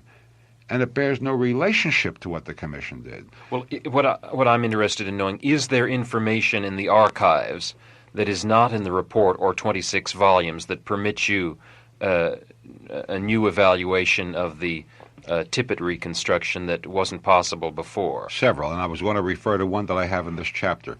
There's the one I just started to refer to, the Secret Service reconstruction. Now, the Secret Service was reconstructing the same crimes with the same evidence, with watches keeping the same kind of time, and they were 5 minutes wrong in the other direction. Well, now you're saying that the Secret Service was conducting a reconstruction apart from other reconstructions? Yes, indeed, right at the beginning. Well, how many were there? How many? God knows. God knows, but one has changed while it's being reported. The Secret Service makes a reconstruction and reports it to Inspector Kelly. Inspector Kelly reports it to the Commission, and he makes changes in it. And the changes in the number of shots fired, for example. Well, could we take the time sequence first of all, from Oswald leaving his rooming house, and lead into it that way? Yes. Well, the Secret Service initially gave him about 10 minutes. He left his rooming house at what time and according to what witness? I've forgotten, but I have this set forth in intimate detail with reproductions from the Secret Service. Well, now the Commission says but it was earlier than the Commission says. Well, the Commission maintains that according to Earlene Roberts, who was a housekeeper, that he left, he entered the house at approximately 1 o'clock. Yes. Oswald entered the rooming house at approximately 1 o'clock and was in his room for a matter of 1 or 2 minutes. Right, and then he left. Now, when the Secret Service gets to this, they give Oswald a half minute inside the house and standing in a bus stop where Mrs. Roberts saw him. Now, this is totally incredible. A half minute is no time at all. In this half minute, according to the inaccurate version of what happened, because Oswald didn't change his clothes, he changed his clothing, put on a jacket, found the pistol, stuck it in his waist, and left. All of this in a half minute, and still included time he stood in the bus stop. Now, this couldn't happen. But this is the way the Secret Service leaned over backwards to get him there to be sure he could commit the crime. It was too thin for the commission to do it in their reenactment. And when they tried to do something that would withstand examination and cannot, they couldn't get Oswald to the scene of the crime until 5 minutes after it was over. Well, now, according to Mrs. Helen Markham in an affidavit that she executed either on the day of the assassination, or perhaps you'll correct me, immediately after, she maintained, or she specified that the time of the shooting was 1:10 p.m., no, I beg your pardon, 1:06. Yes. And then there was another witness, T.F. Boley, who said, I looked at my watch and it was 1:10 p.m. Yes, But yet the commission maintains that Oswald was shot at approximately 1:16, am I correct? Before 1:16, Before because 1:16. it was on the police radio about 1:15. I see. And let's hope that the murder had been committed before it was reported. But I tell you from some of the reconstructions, it wasn't so. It's an absolutely unbelievable story. Some of the reconstructions have the murder broadcast before it was committed. Now, I know this is just error, but this gives you an idea of the manner in which the murder of the president was investigated. Yes, well, because the Tippit murder is part of the story of the murder of the president. That leads one to the question, then, with the release of this Excuse me. Surely. There's not a question here of release, Mr. O'Connell. There's a question of access. But a lot of people misunderstand this. I'm not implying you do, but I think that I'd like to make specific what has happened. It is just that people may go there and see it, but the government does not turn out releases on this, does not make copies and broadcast them. They've just opened up an archive that people can go into, and it refers to some of the material only, most of it. Yes, but I'm sure that their contention is that they have examined this evidence and found it wanting or inaccurate, yes, and have come to a final reconstruction that makes a judgment on this material. And is equally inaccurate. It's totally impossible. Now, the key to the whole thing is, of course, the killing of the policeman Tippit. He was, after all, killed. And he wasn't killed by a pistol, he was killed by bullets. It's a strange thing, but you can get almost any number of bullets you want fired at Tippit, and almost any number of bullets in his body. He was dead. He had an autopsy. He was in one hospital, Methodist Hospital, before he was taken to Parkland for his autopsy. You remember I told you that the report's so barren it doesn't even have the certification that he's dead. Not because the commission didn't have it. I have it. In 10 million words, in 26 big volumes, with all sorts of stuff of dubious taste, like, to me, tawdry pictures of ruby strippers, page after page after page of them. There was no room for the autopsy of the policeman Tippit. There's a good reason for it, because it, too, everything on it destroys the commissioner's story. The Secret Service began by saying 2 shots had been fired by Tippit, but everybody knew better. So Inspector Kelly increased this to 3 when he reported it to the commission. Now, who is Inspector Kelly? He's the chief Secret Service inspector involved, to whom I referred before in the time reconstruction. Thomas Kelly. May I, in an aside, give you an idea of the kind of thing that's still kept secrets? Inspector Surely. Kelly reminds me of it. Marina Oswald's hotel bill when she testified before the commission is classified secret. Why is that? I can't tell you why, but I can tell you this, that her room was reserved in the name of Tom Kelly. This is what reminded me of it. Now, I'm not suggesting any hijinks. I don't think there was anything improper between Mr. Kelly and Mrs. Oswald. I think that this may be perhaps the normal kind of a police indirection. But I do suggest that there is absolutely no reason for keeping this secret, and that the only impropriety is suggested by the secrecy. But in any event, Inspector Kelly told the commission there were 3 bullets fired. Now, the commission itself says 4 were. But it also implies that 5 might have been. We go from 2 to 5, and I think if we looked far enough, we could probably escalate a little bit more. Now, if you're going to believe the autopsy report, all of it's wrong. No, with reference to you're speaking Tippit of murder. The Tippit murder. Now, the commission had to suggest 5, Mr. O'Connell, because they do have bullets and they do have empty shells. Whoever killed Tippit, and it certainly wasn't Oswald, went out of his way to be certain that he left evidence at the scene of the crime. It was like a daisy dance. Shell casings were recovered by a number of people. Plunk, plunk. He dropped them very ostentatiously at the scene of the crime. Even an insane killer wouldn't do that. This man was leaving the evidence behind. I mean, it was like a scavenger hunt. He was leaving clues all along. So the bullets, the recovered bullets actually used, and the shells found at the scene of the crime don't match each other. In order to account for all the bullets that were, all the shells that were found, the commission had to project the hypothesis that a fifth bullet was fired and wasn't recovered because it didn't hit Tippit. Well, what were the shells actually recovered, and what it's who a were question the of manufacturer. I'm not quite certain on this. I think it was Western and Winchester, and that the shells at the scene were 2 and 2, or Peters was one of the There was manufacturers. Remington Peters. Remington Peters, yes. The shells were 2 of one manufacturer and 2 of another. The bullets were 3 of one manufacturer and 1 of another. Now, with only 1 bullet to account for 2 shells, they had to project the second bullet of the second manufacturer so that each of the shells would have been filled up.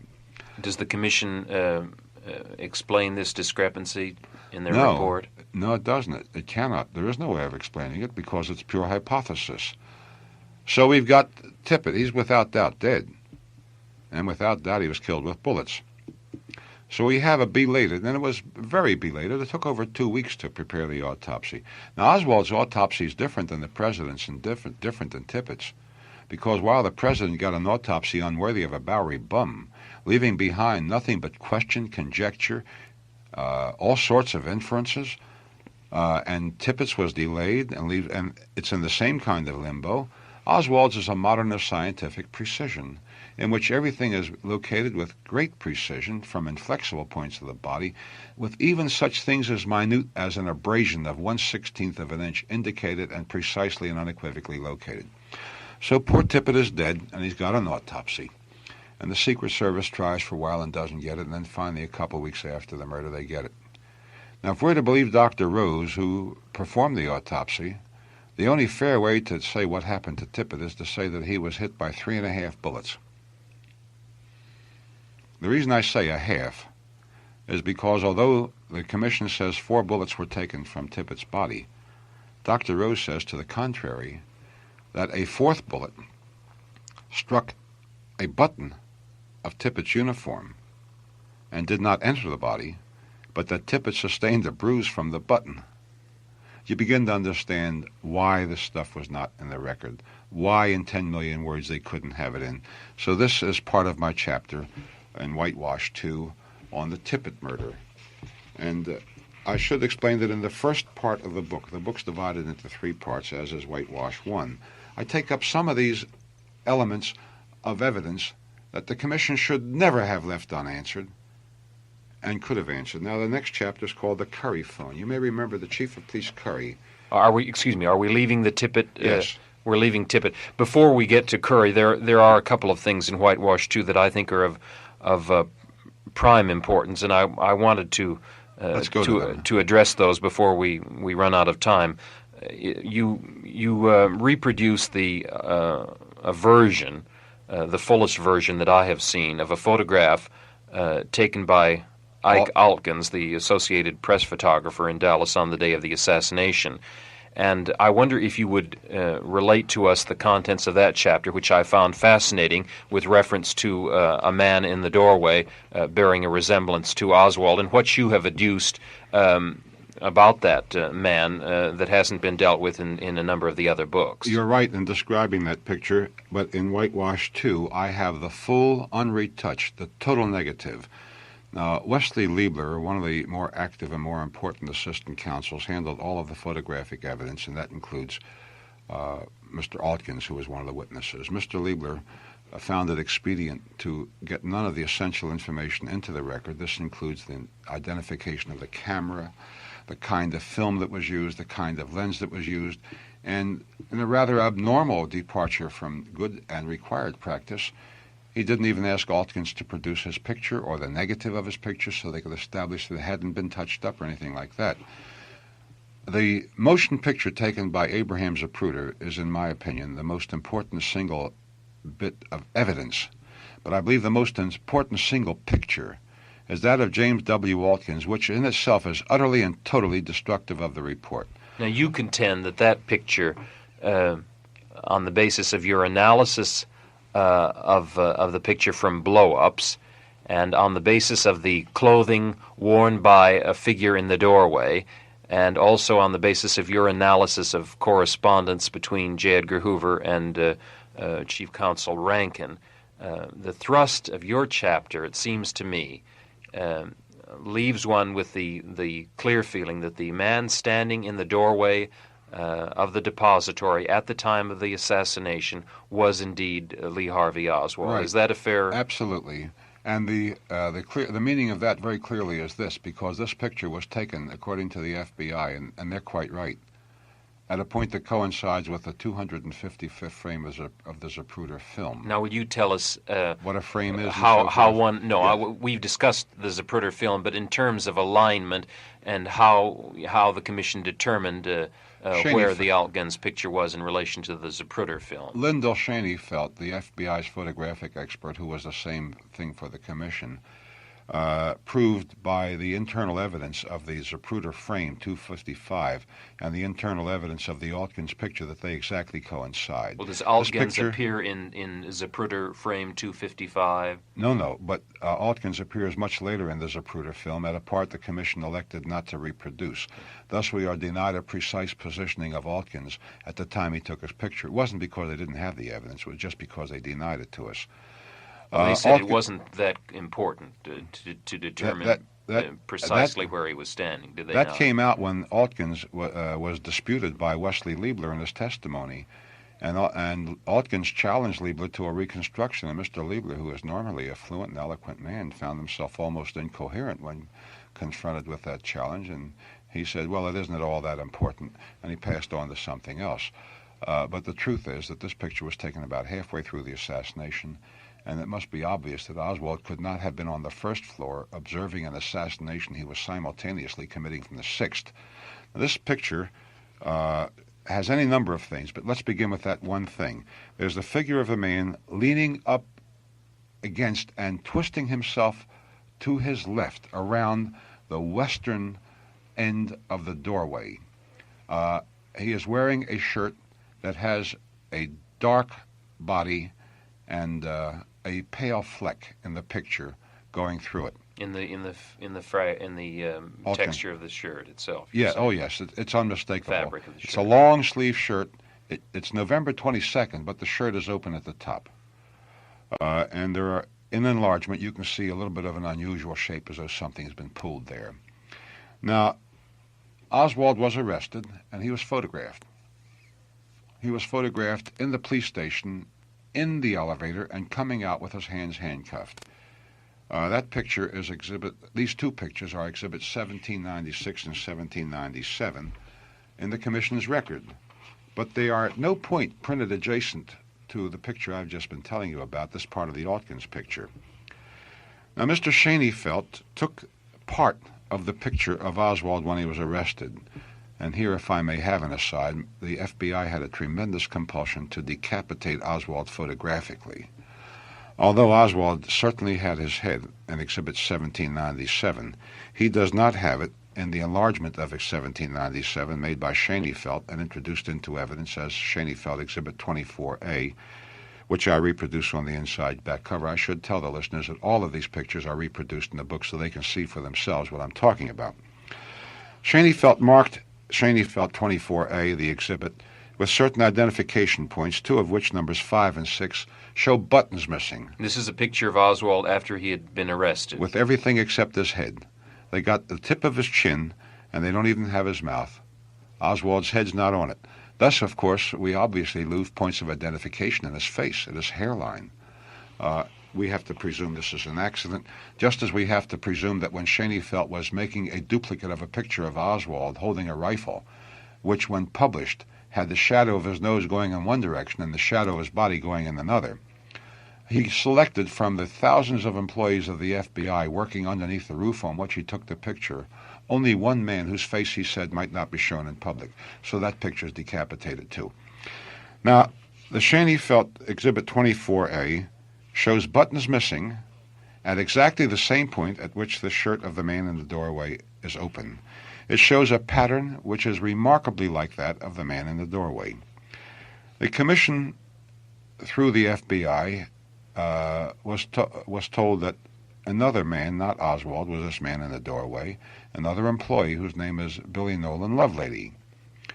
And there was a lot of hedging and fudging on this, but the commission's hand was forced by people asking questions about the picture of the man in the doorway, and they directed Mr. Hoover to conduct an inquiry. Mr. Hoover reported to the commission. This is the 457th of the commission's files, and I have an exact copy of it and a copy of the picture that was included. I'd like to read to you part of what Mr. Hoover told the commission in his report.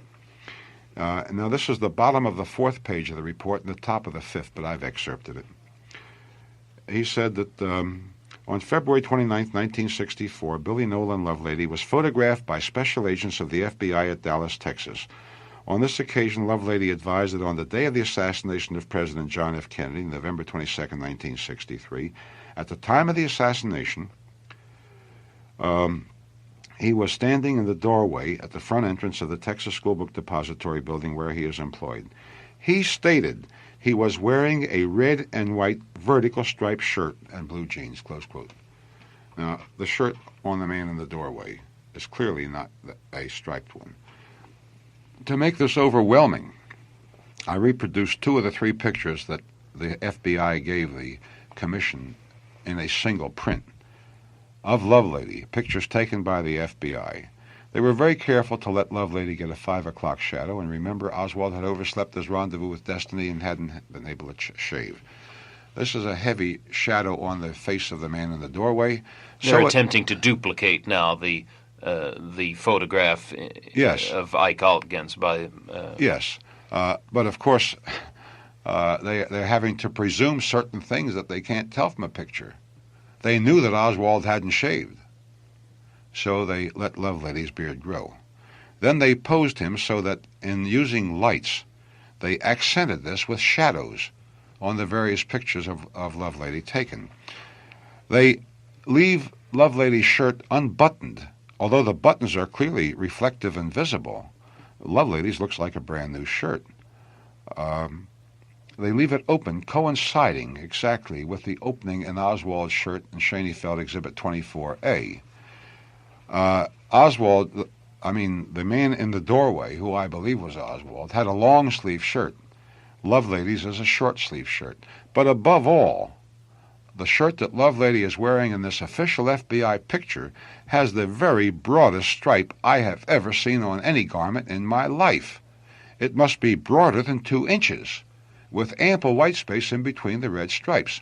You're fair to the testimony of Lovelady because you reproduce it in Whitewash, too. And as I recall, he said that the FBI was relieved when I told them that I was the man in the photograph. Right. Well, is it your opinion that Lovelady was mistaken or that he was purposely perjuring himself?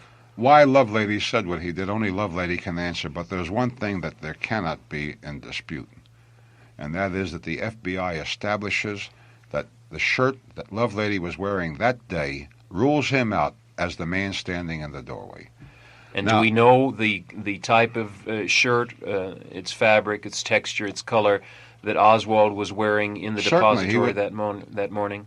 No, that's very carefully avoided in the testimony. We have only the picture of the man in the doorway who looks so much like Oswald, and incidentally so does Lovelady. But we have Oswald in the shirt in which he was arrested that day. And that shirt is remarkably like the shirt on the man in the doorway. And yet we were told that Mrs. Payne, I beg your pardon, that Earlene Roberts, the housekeeper at Oswald's residence in Dallas, that he had changed jackets, or that he had...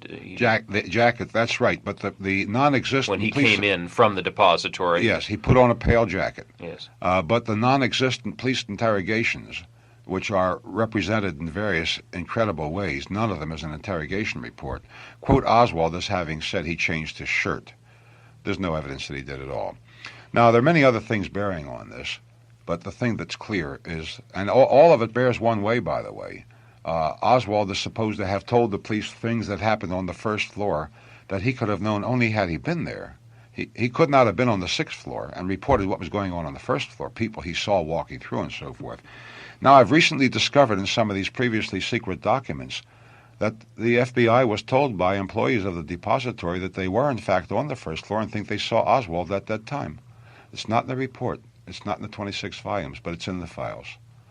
I think it's inevitable that we have to conclude on the basis of all of this that the man in the doorway actually was Oswald. There's one thing that is overwhelmingly clear. It cannot possibly have been Lovelady. Now, there's something even more important from my point of view in this picture. When I say from my point of view, I never set out to prove that Oswald was innocent. This is a byproduct of my researches. I set out because I wasn't satisfied that we'd been told the total truth. I wasn't satisfied the commission had done its job. The most important thing about the Altkins picture is that it unmistakably and irrefutably places the president's car at the 255th frame of the Zapruder film. This means that working backward by the speed of the camera, the position of the president's car at every tiny fragment of a second was irrefutably known. Now, the commission was told by the FBI that Zapruder's camera exposed film at the rate of 18.3 frames a second. For the benefit of listeners who have no movie cameras, normal speed is 16 frames a second, and because these are not precision instruments, there is a variation. Now, at no point in the entire 10 million words and all the countless thousands of pages, there must be way over 10,000 pages of evidence that the commission prints, because of 26 volumes, and the smallest ones have over 500 pages, and the largest ones have about 1,000. At no point will you find the entire Altkins picture. When Mr. Liebler was examining Altkins, and he introduced into evidence what he said was Altkins' picture, he gave Altkins Exhibit 203, which is only a small part of that picture. It's considerably less than half. I don't believe at any point the commission ever saw half of the picture. And this is why I tried for a year, and finally the Associated Press found the original negative after they said it couldn't be found, and they now, I am happy to say, have listened to me, and they have it under lock and key in New York because they recognize it as a very important national document. Well, what was missing from the picture, is that crucial to determine the speed of the limousine or its placement on the road? Its location, yes. Because it is very clear. This is a remarkably clear picture for one taken in such a hurry. Was taken with a Nicorex camera. Mr. Liebler didn't want the world to know, so I'll tell them. Nicorex camera, 105mm lens, Tri-X film. Now, the president's car has just approached the fourth of the visible dividing broken stripes that line the road into lanes. This is on Elm Street. On Elm Street, as it was going west and past the depository entrance. The president had not yet reached that point.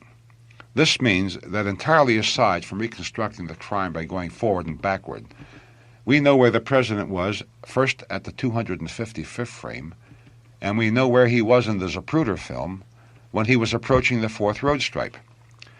Now, this same photographic expert, Mr. Lyndall Schoenfeld, was in charge of a photographic reenactment of the crime in Dallas on May 24, 1963. When they got Zapruder's camera back from Bell and Howell, imagine that this camera was not in the government's possession. Lyndall Schoenfeld represented the results of the photographic reenactment, in which they used limousines and stand-ins for the various people and all that sort of thing, in a chart, Schoenfeld Exhibit 25. This is the basic information given to the commission. I tell you because I have finally held the original in my hand. It's illegible even in the original. This is the kind of stuff the commission was given to consider. I'm sorry, that it is illegible? Absolutely. Illegible in the hands without a magnifying lens to read the stuff he's put on it. But one thing is very clear, and that's the position of the president's car at a certain time. Now, all the reconstructions by the government clearly prove that Oswald or anybody else in the sixth-floor window could not have shot the president and hit him before the 210th frame, because there was what is called a live oak tree between the sixth-floor window and the presidential car. So the official story is that at or immediately after frame 210, the president was shot for the first time. Now, Mr. Schoenfeld told the commission where the president's car was at frame 210, and I have it on page 246 of Whitewash 2 from the original document, and in Whitewash 1 I have it reproduced from the printed record of the commission. They are, of course, identical. Schoenfeld said that at frame 210 the president was just approaching the same fourth road stripe that we know he was at frame 255. So in other words, when the president was first hit, he was not visible to Not any accessible. assassin. He was not That's right. accessible to any assassin in the sixth floor window. That's right. And further than that, it means that the FBI has misrepresented the entire thing to the commission. The president was 2 to 3 seconds ahead of behind, ahead in the shooting schedule, but behind in reality, where he was represented to have been. There's a 45 frame difference at the fourth road stripe. We know it's frame 255, not 210. So you have to move the president backward in the Altkins picture for 45 frames, or for almost 3 seconds, according to the official reconstruction. Now, I want to tell you also that this reconstruction is false in an additional way, and it was only 2 seconds, because it is pure hokum that Zapruder's camera was exposing film at 18 frames per second. I discovered this in Schoenfeld's testimony when he was informing the commission, supposedly. He said that during the reenactment where they used Zapruder's film and had everything faithfully duplicated, the actual time represented by what they filmed, which was a reproduction of the 222nd through the 313th frame of the Zapruder film, took 3.5 seconds. However, in the actual Zapruder film of the actual assassination, the same sequence took 5 seconds. Schoenfeld just blandly told the commission it didn't quite work out. And for their information, he had put orange spots on the film so they would know where things that were not were supposed to be. Now, this is incredible. The FBI engages in a reconstruction of the assassination of a president with a knowing 30% error? Well, the answer is very simple if you have a motion picture camera. The camera was set at a different speed. Most cameras have slow, normal, and fast speeds. Most cameras, and specifically this camera, at fast speed go 24 frames per second. The difference between the actual film and the reconstruction is exactly that difference between 18 frames a second and 24. Now, bearing on this, in my most recent ransacking of the Commission's files, I have found the report of FBI agent Barrett of his interrogation of the 4th of December 1963, 2 weeks after the assassination of Abraham Zapruder. He dictated his report that day, and he filed it on that day, and I reproduce it in facsimile in Whitewash too. And Zapruder told the FBI that his camera was set at 24 frames a second.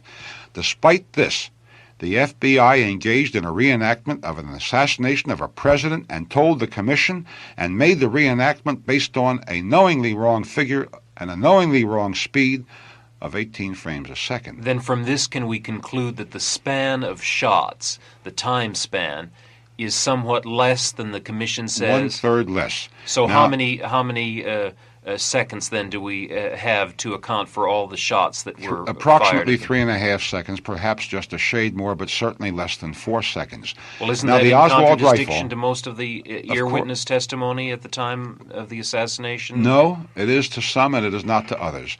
But when you're going to ask people how much of a fraction of a second is when they're not sitting with a clock and not expecting to report, you don't want to pay any attention to what they say, because with the best intentions of the world, they're not capable of telling you what really happened. It's too small a time. Well, are you saying then that the commission overlooked this statement by Barrett, or it was uninformed? It didn't know it. It did not know it. No, what I am saying that the members of the commission had no way of knowing what I'm just telling you. Barrett's affidavit was never examined by members of the commission or the commission There's staff? no evidence that it was. Now, the commission staff is another matter. I cannot imagine it being in their files without the staff being aware of it. But I cannot imagine the members of the commission having seen it. It's not in the report. It's not in the appended 26 volumes. Now, we have to go one step farther from this. The Oswald rifle, or the rifle attributed to Oswald, not in the hands of a duffer like Oswald, but in the hands of the most skilled men in the world, and presuming it worked perfectly, which it didn't in practice, it had a tendency for the bolt to stick, to just put another bullet in the chamber required a minimum of 2.3 seconds. Now, if it had to be reloaded twice, the mere operation of reloading required 4.6 seconds. You have to add to this the time of sighting, and you have to add to that total the time of squeezing, because you can't jerk a trigger. Now, this obviously could not have been accomplished in 4 seconds. So here we have 3 proofs all at one point that Oswald could not have been the assassin, that the assassination could not have been committed in the sixth-floor window, and thus the total destruction of the entire report.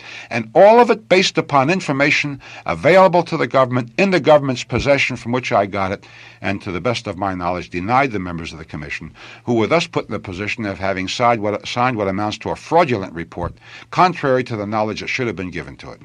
Thank you, Mr. Weisberg. We've been talking again to Mr. Harold Weisberg, newspaper and magazine writer from Hyattstown, Maryland, a former Senate investigator and an intelligence and political analyst. Mr. Weisberg is the author of 2 books on the assassination, Whitewash and Whitewash 2. The latter we've subtitled The FBI Secret Service Cover-Up. I want to thank you again for coming back to our studio, Mr. Weisberg. Thank you, sir. I'm glad to be here.